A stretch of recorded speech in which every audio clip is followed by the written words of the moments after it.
And the only thing that maybe is not quite so, well, maybe it is justifiably clear in the memo is there's, when we get to that disconnect time, there are always people that show up at City Hall and say, well, can I just give you this?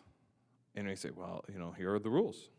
And it needs to be this or it's not. It's pass fail, Well, they can have payment plan. Okay, but that's also prescribed because it has to be, you have to be able to treat everybody the same. So it's a prescribed thing. And if we just get away from that stuff, somebody wants to just pay $100 on their $200 bill, then they choose the thing that's best for them, and it just doesn't have to be my business. Then it's just whatever's left at the end of the year is assessed on the taxes for the following year, and and we don't add any. I mean, we add the $30 fee to get it onto the thing, but there's not like interest, like compound. So if they want to spend 6, 12, 18, 24 months paying that assessment off, that whatever, whatever works for you. To be clear, they still do get charged a $5 late fee if they are late. That does stay. Yes, during the year while you're accruing bills, there is still all the same rules apply to to everybody. But yeah, once it goes to once it's an assessment, if you get assessed for $500, it's $500. That's it. So in finance, a lot of people are trying to hold on to the money as long as you can make the interest. But with the $5 late fee, it wouldn't be advantageous for people to just hold on to it and pay in 2 years. Like if I were to hear, hey, you don't have to pay your bill for 2 years, I can keep that money in my bank account and make interest on that at a high interest rate right now. So it wouldn't be advantageous. I mean, would people do that? Well, people could. The problem is you're presuming you could come out ahead financially. Yeah. You do run a risk. Once you have an assessment come on and it hits the 3.5 years delinquent, you are going to get a call from Isani County Sheriff letting them, and they're going to tell you the day they're coming to do a sale on your house as a tax forfeited property. Mm-hmm. But theoretically, they could wait as long as they wanted and make money on the interest on what they haven't paid yet. Yeah, if somebody wants to be that organized, yeah. Okay. I think most people won't. Sure. I don't either. I don't think most people will. But at the same time, it's money that the city's going to collect one way or another. Okay. And if somebody needs 6 more months to get out from their bad situation, I just as soon not have a part in that, to be honest. How many of these do we have a year? So, we don't do it in the winter, right? But so April 15th, October 15th, we're doing that, and in any given month, we're mailing out 200 delinquent notices, roughly. Then once we get to we send out, hey, you're delinquent. A lot of people they bring in a check right away. But I'm still going to have 90 to 100 door postings that say, hey, you got 3 days or 5 days or whatever depending on hey, you got a week. And if not, shut it off. And then when we get to that time, where it's actually time to shut off, any given month, 5 to 10 disconnects, which it's a fair amount of time. It's not unmanageable, but there will come a day when we're 15,000, 20, 30,000 people, and there's a reason larger cities don't do it. All right, so just to clarify, will we still send out the delinquent notices? We won't do a door posting. So this is what I want to get clarification on. So I'm asking 2 questions. One, should we stop doing disconnects and just assess at the end of the year if you're sufficiently delinquent? And basically it means at that time, to get assessed at the end of the year, basically you have to have already been behind by August 1st, right? Like if you didn't pay your bill in October, that's not old enough to show up in assessments, right? Like you're a ways behind. So the question is, do we want to do disconnects at all? And that's what I'm saying. I would say no. Oh, I would say no too, but I just want to know the end process. So we skip the disconnects. At the end of the year, do they get a registered letter showing that we're going to assess them? I mean, so that for sure we know that they have that letter so they can pay before the assessment? We can send a registered, we are not required to send a registered letter. It is not one that needs to be signed for. We have to send notice. It has to say certain things, that they can have a right to appeal. The deadline to do so is, this date, you can request a hearing before the council, that's on this date. All those things are in there, so everybody has that option. But in statute, failure to receive that notice doesn't negate the assessment. But if council says, all right, that's fine, we'll make all these other changes, but every one of those letters is going out certified, it's fine. And that's just, council is gonna say that's how that goes. But that's not required by statute. Certified mail is Some too cities do expensive. that. In Granite Falls, we did that for street projects. That was how it was done. That was how it was going to be done. You certified every single letter. I would like to make sure that the homeowners definitely know, in case there's a circumstance in residency or anything that somebody. Yep. That's just my opinion. You're just saying before it would be assessed, you would Yeah, send a Before, yeah, notice. definitely before it would be assessed. That's what you're saying? Yes, Yeah, so because it could be an oversight of. Certified mail is some- way too something. expensive to be So doing. If there's a lot it's- of them. it's pretty it's expensive, 8 to and we 12 might bucks. have a lot, but, I mean, that's a council decision. But yes, they're gonna get a letter. Can we add it into ordinance that if it comes to the point where we have to send out a letter for an assessment, that they're responsible for the price of the letter? Because, No. no? No, I can't add that. So I can't specifically do that. So we do add a $30 fee to go through the whole process, Okay, but I can't say you're paying these direct costs, so can we? right? So like raise I have to say, I'm gonna charge you on the fee schedule, it says, I'm gonna charge you $10 to mail you a certified letter. But if when I go to the post office, it's $8.95, it's just $8.95. If I go to the post office, it's $10.95, it's $10.95. But it had to bed in the schedule to say, this is how I'm going to charge you a fee. So maybe we raise the rate fee to cover the registered letter? To be honest, I'm okay with the $30 amount. Okay. And if we say, yeah, we're gonna certify mail these, I don't have a problem with that. Now, if we get to a point where, yeah, we got 200 of these, all right, well, That's $1,600. but to be honest, most of the assessments that come before the council, right? So in November, I give you guys a list and you go through it, and the one this year we took off one, but most of those are frequent flyers. Most of them are stormwater charges, and it's ones where we're sending out a bill twice a year, and we never hear from them. And then when they get their tax bill and it's on their tax bill, they pay their tax bill. And a lot of those properties, it seems like they're perfectly comfortable with that arrangement. And, okay. I mean, that's, kind of not my business, I guess. We talked about that last year, and there was like 32 developers on there, and our theory was maybe it just wasn't worth their time to write a check, and they'd just rather just pay it all at once. For a lot of them, especially if they're getting quarterly, yeah, I mean, they're looking at the amounts and they're like, I got $500,000 of escrow over here in this city, and you sent me a bill for $18. Right. Like, I don't have time for that. Like, they Exactly. literally would just rather pay the $30 fee at the end of the year for the convenience of just paying it on their taxes and not having done anything with it at all. I mean, because a lot of the frequent flyers are, like Luke pointed out, we're talking about developments like previously in Legacy Pines, we filled that up. But it's the builder bought this empty lot and has not paid any of the stormwater charges that start automatically. And I think Luke's right. I think most of them, they see the $30 fee and the assessment as a matter of convenience and cost of doing business, and they're okay with it. That's the bulk of what we assess. We don't, by percentage, we don't have a huge number. Most are stormwater. We don't have a huge number of water sewer start ones. So the other part of your So- question was, though, So do the you first want is, to yeah, send are out we the gonna stop delinquent? doing disconnects? And the other is, are we gonna stop sending delinquent notices? Because they're two sort of, the one, they're sort of separate. Now, in our timeline on a monthly basis, it starts with the delinquent notice and then moves to a door posting and then finally a disconnection. But What do you think we should do? my thought is, I'm sending everybody a bill every month. And if I'm not going to turn them off, I don't think sending a delinquent notice is helping anybody.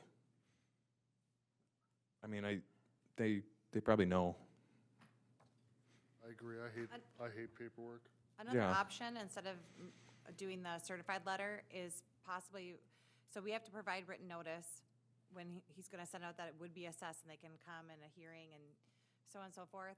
We could send a letter prior to that, letting them know that this is coming, so we would know if we get the letter kicked back to us as like a did not, whatever, was not received. You know, it came back to us, then we would know those, we have an issue with those because they're not receiving mail. So that would be cheaper than sending sending them all certified letters. I'm against the certified letters. They have gotten so expensive. Okay, To send a certified letter, it's $8 to $13 depending on the weight. The one we got not crazy. that long ago was $8 and some odd cents was stamped on it. Yeah, it's crazy. It's like, what the heck? I mean, for the 99.999% of letters that get places, and there's no, I mean, the only time I would send certified is if your social security and all your tax information's on it. Otherwise, yeah, I wouldn't be for spending that money on certified, especially if state statute doesn't require it, then why? so if there was some oversight by a homeowner and it went all the way to the assessment fee, how much money above and beyond, if they would've just paid the water bill, would there, what's the difference? So $30 fee, is there another fee on top of that I might be unaware of? No, there was the monthly accrual, right? There's the $5 minimum on bills delinquent over $10. So if you owe $1.65 because you wrote your check out wrong, there's no fee, there's no, late charge penalty or whatever.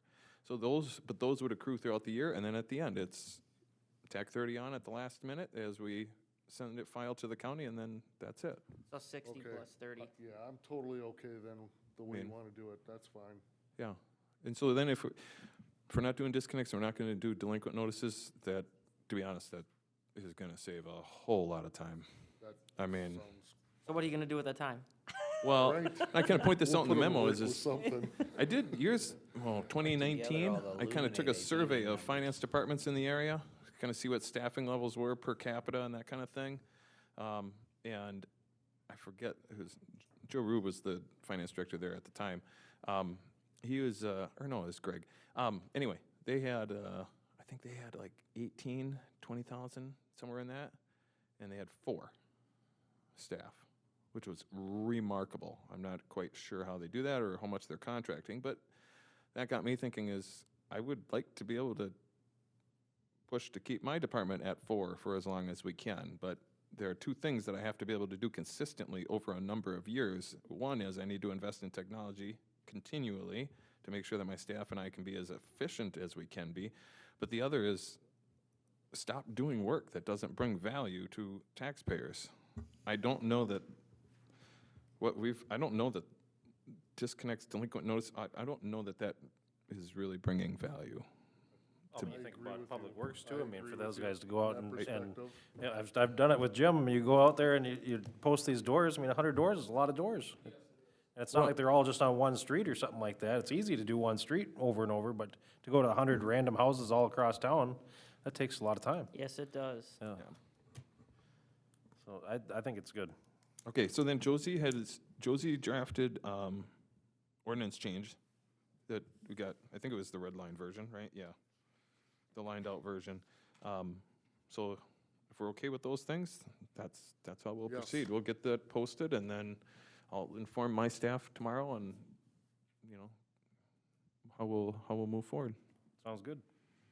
All right, so E7 is the new flag discussion, so Luke, you already got a comment or what? Oh, I know how our community feels about this. So, yeah, so I just wanted to bring it up. I didn't want to see us spend money on changing the flag or buying new flags or anything like that, and I think, and I don't know, did we have a copy of that resolution that, because you had drafted a resolution for it, didn't? Sure. Me personally, I would like to go a little more aggressive at this and write a letter to the state about not approving the change. That's where I'm at with it. Thank you. Well, we can maybe do something like that, too. Yep.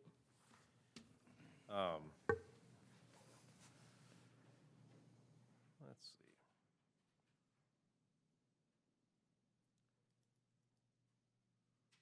You know, I guess the one question that I have on this, and I don't know if you guys want to take a look, I had a chance to read this the other day, but, and I think, thanks for putting this together too, you guys. I think it looks really good, you know, so. Especially amid, you know, the fourth paragraph down, it says, whereas the official state flag and seal are not only symbols of our state, but also of our history, and both the current official state flag and official state seal contain historical information on our farming background, Native American heritage, and the coexistence that is part of the rich history of our state. I mean, that pretty much sums it up, I think, and who wrote that over there? Was that you, Josie, or was that? I wrote this, but I borrowed that. Well, it was good. The next one is good too. Yeah. The next one really, I think, seals it too. There's a substantial public cost associated with making this change that does not advance the public interest, and, but yeah, I thought this was good stuff, and that really does sum it up. I think the flag is there as a celebration of that history, and it was not meant to be a disparagement of Native Americans or anything like that, and I think there's just this drive on by some in the state to really just tear down our culture and our Cancel history, culture. and I think there's a lot to celebrate about Minnesota, so. So yeah, I just wanted to bring this up, see what you guys thought about it, and the only thing I would have a question on is, I mean, I would assume we'll still be able to buy the old version, I mean, because obviously the flags on the flagpoles are gonna wear out at some point in time, and these ones in here aren't a problem, but I mean, do we think we'll still be able to get access to the old flag version? I would think so, huh? Or we can budget to buy a few so we have some backup in the next few years. Yeah, Well, I think the cost of that flag went up pretty significant when it first passed. I'll bet. So it Because might the be demand. more expensive as you go along. I think we should take an aggressive stance, the city and the county, and maybe say something to the state about this sort of thing. I mean, it's kind of like the two-way stuff. You're really stepping on something that shouldn't be stepped on. So we do have some of those flags in inventory, because we do buy them a few at a time. We change the flag out about 3-4 times a year, depending on when it starts getting faded or tattered. But as long as we're able to buy them, we'll continue to buy them. I think as people are buying them, they continue to make them, so. Yeah, currently we have 7 of those on hand, so we're not You do out have of them, we have 7? backup, yeah. So we're good for a couple of years, Yeah. probably. Good. Maybe you get a and we couple- just fly those out front here, or is there another building at all that, well, the police station, I suppose, maybe? Nope, this is the only location that does the state The flag. state flag is just here? Okay. Okay. So, yeah, we'll probably be okay for a while, but, yeah, I mean, I guess that was what I was looking for, and if you How- guys are, How do we take a more aggressive stance? That's my question for us. That's what I thought we were going with this one tonight. well, I mean, I think the first step is saying that we're gonna continue to use the flag Right. that we wanna use. But, yeah, I mean, I don't know, you tell me. I don't think no one down at state capitol or anywhere that makes decisions is gonna see this resolution. They're not gonna hear that we did it. I mean, I think we need to do something a little bit more. I think there's Work with the county to do something, kinda like we did with the 2A stuff. We kinda pushed each other and all the communities kind of banded together a little bit. Yeah, I mean, with that, we send a letter. I think the county has to change the courthouse, right? I think, the flag in the courthouse, I think they're required to change, but all the other flags, like, they could leave the way that they are. Why are they required to change it? I do not remember the reason for that, but I feel like Wayne had told me that at some point. Yeah.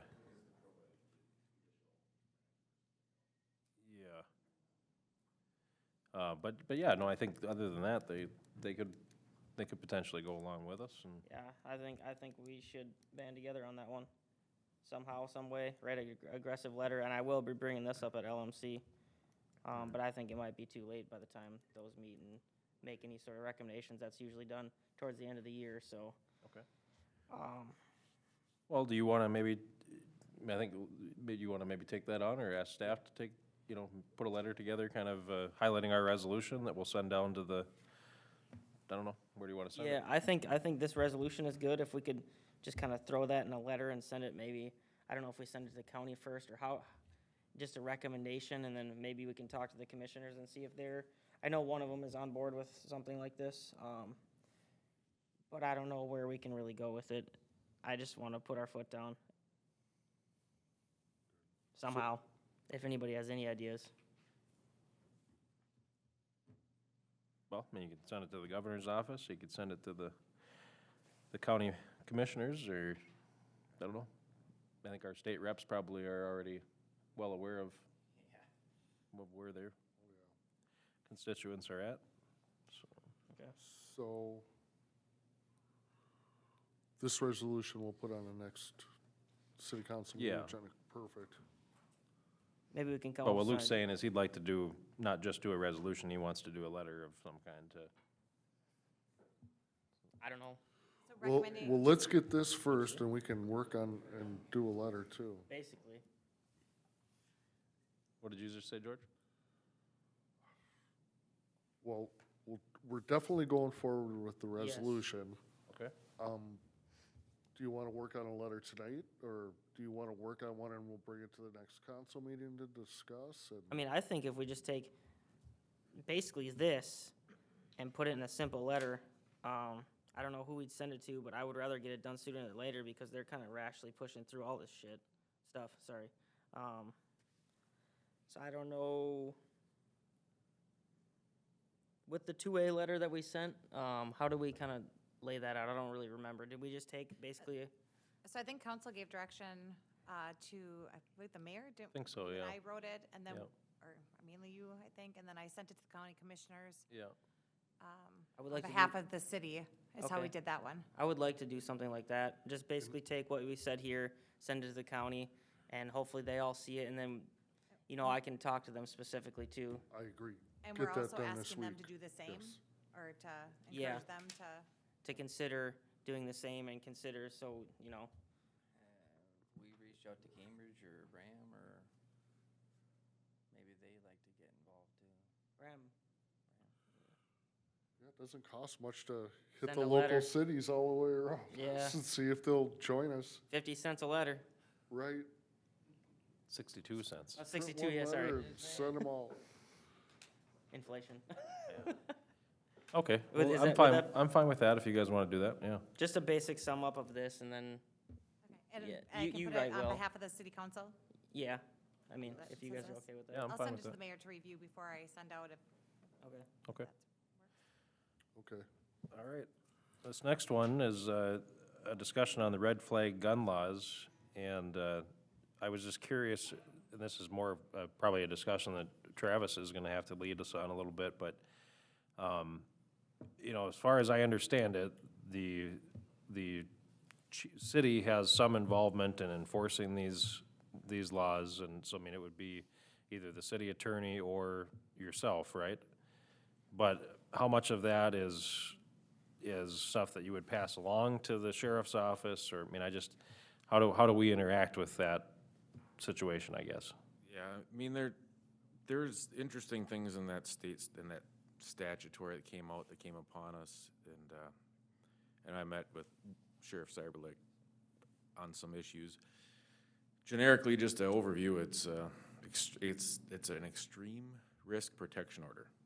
And there's 21 other states that have similar things. So we already have order for protection, right? So a restraining order, people would call it, order for protection. Somebody can petition the court, judge signs it, and it says you can't do X, Y, or Z, or go X, Y, or whatever. Similar, under some circumstances, certain people can apply to the court for the extreme protection order, which is basically to order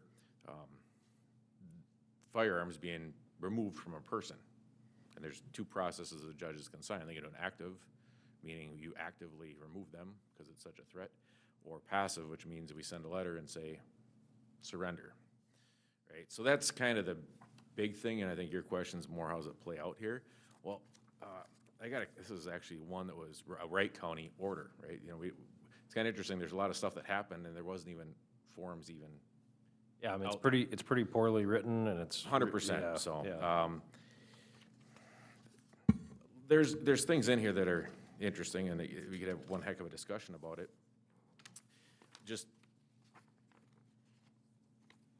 I'll just give you a little highlights of one paragraph that I find interesting, if we call that, just to see the predicament that we get put in. Yeah. So it talks about that pursuant to the statute, the responsible agency is ordered, this is by the judge, right? this is what every judge is gonna sign, is ordered to take possession of all firearms in possession of respondent's possession as soon as practicable. If they refuse to voluntarily comply, this court order to surrender firearms, and if the court found probable cause to believe that the respondent possesses firearms in the locations listed in the petition, law enforcement officers with local jurisdiction shall, so just in state statute, the shall, may, and can, right? That's how they write all state statutes. And they make sense, right? So shall, as a judge is writing that, I mean, this is the form that comes out every day. So in this judge's order, that's an order from the court, so they shall execute a search warrant for any location where the respondent possesses firearms. Law enforcement must apply, again, we have discretion on writing a speeding ticket, right? There's not discretion in these must and shalls for a warrant using standard procedures, and they don't need to wait for the refusal. So that's just one, it's a whole page. That was just the one piece I just wanted to, just so you guys get an understanding that it's very contradictory to 99% of other law enforcement, right? There's a speeding law. There's nothing out there that says you shall go stop that speeder, right? So anyway, that's the big picture. So how we get involved in it? Well, you know, there's in that statute verbiage, it actually talks about chief law enforcement officers must do X, Y, or Z. It also lays out that we can petition the court, or actually we must petition the court if we have belief that somebody is a threat. So we're one of the people that are supposed to. You know, so there's a valid concern with all kinds of issues that you can think about just sitting there, right? I mean, that's interesting. I guess that's as much as I'll say about it as far Well, I as. mean, yeah, for you to have to be in that position even to make that Subjective. call, Yeah, that's, yeah, right. yeah, and, yeah, I'm not gonna get into some of the application sides, because, you know, we've already came up with, you know, at least what we're gonna do, but there's some Yeah. tactical pieces of that and how Sure. and what. But it's a concern, 100%.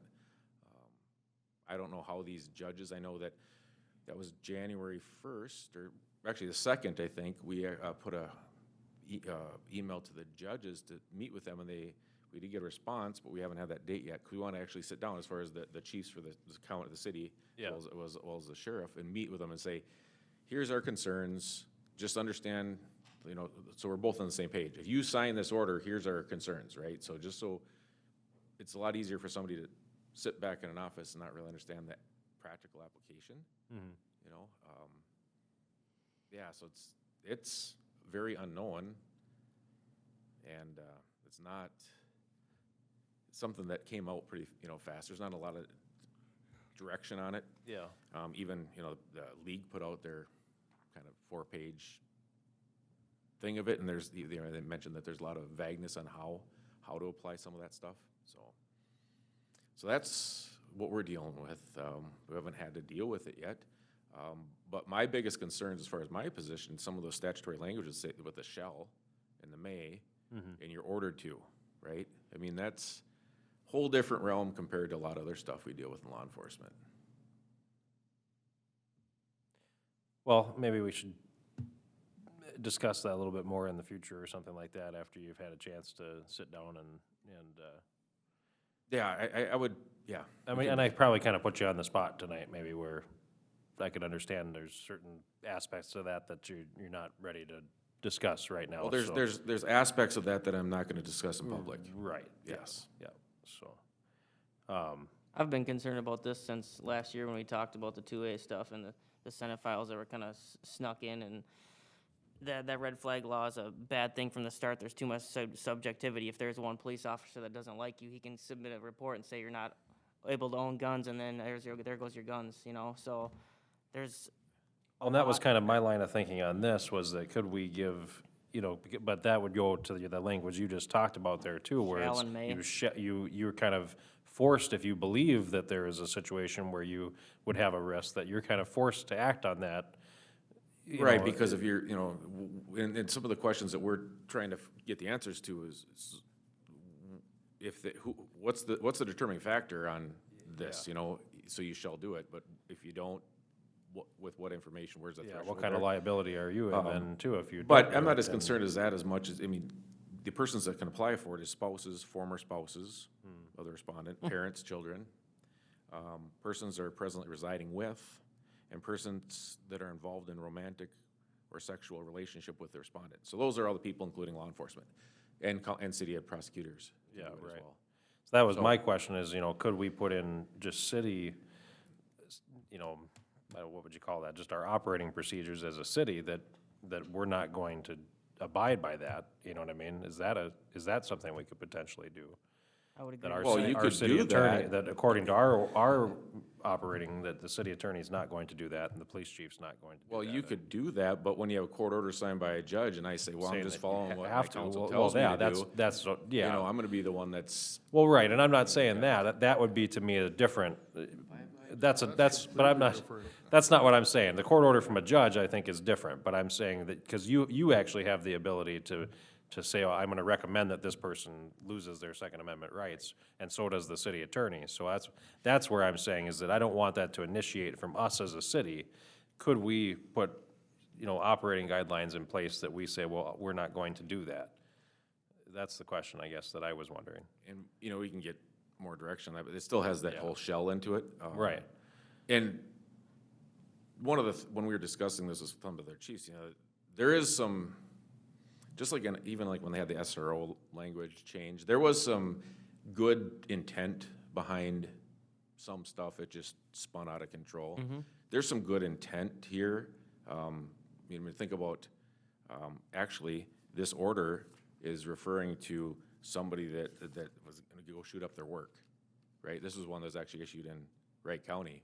Credible text message threats and everything else. So